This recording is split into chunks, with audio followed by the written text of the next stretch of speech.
Hello mga kapangarap. Ito napagod kami ni Mrs. Yung mga bata umalis, pumunta sila labas. Lumasin ako, bumili ako ng McDonald's. Yan.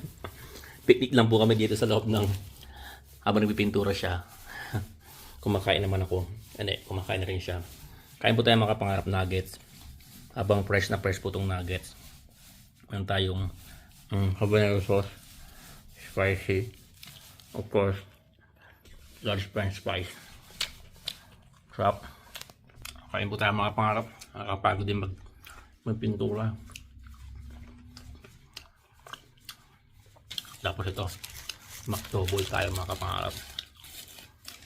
Tingnan niyo po yung large. Ito yung large ko. Okay, no? Ano po?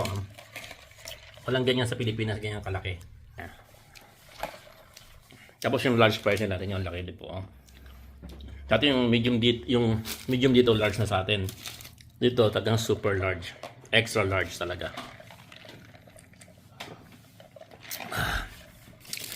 Nagusto mo, May? Pagod po siya.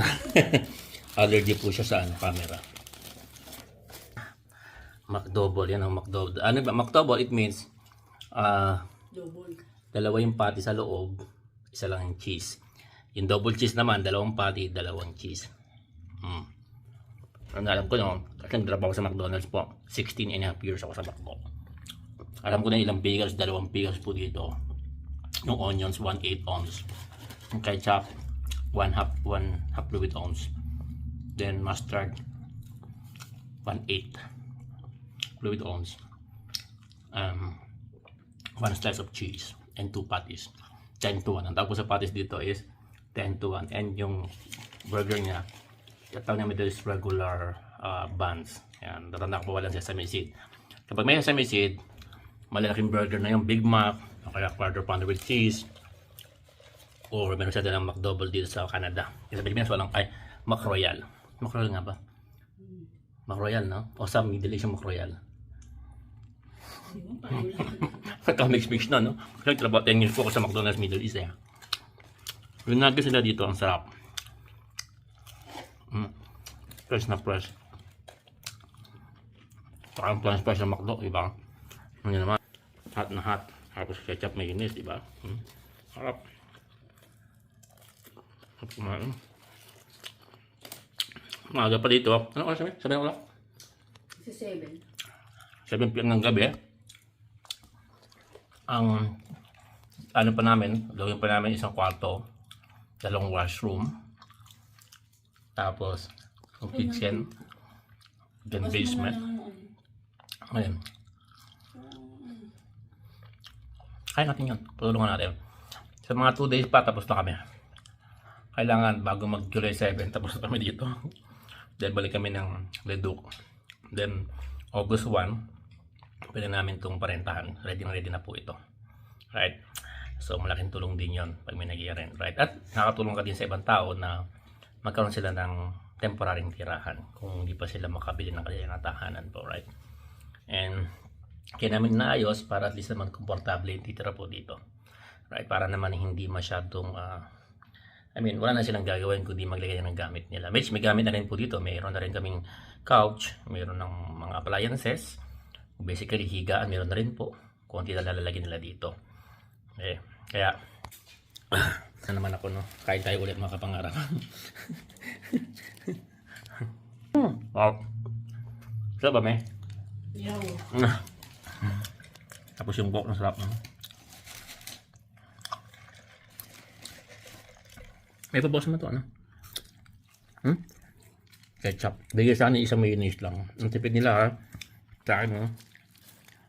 Bigyan ako sa mayonnaise. Bagay, ketchup. Masarap naman ang ketchup nila. Siya yung habanero. Si Bella. Tira ko ito kay Bella kasi gusto ni Bella yung nuggets. Pero punta silang NW na magkakapatid. Siya yung tatlo kaya. So, sukaan ka. Grabe. Pickles na ba nga po? Ang dalawang pickles. Dapat yung pickles po kasi pinalagay, hindi dapat magkapatong. Para every bite mo sa burger, makakagat mo yung pickles kasi masarap yung pickles po. Favorite ko yan. Gusto ko nga extra pickles eh. Kalimutan ko lang. Ay, nakapagod na magpintura, no? Kagandahan po dito, mga kapangarap, yung pintura dito walang amoy. Tsaka water based siya. Madaling tanggalin sa kamay. Hindi mo wala ng tina. Tapos, may mix mo lang siya, haluin mo lang din. Pwede mo na agad i-apply sa wall. Instant ka agad siya.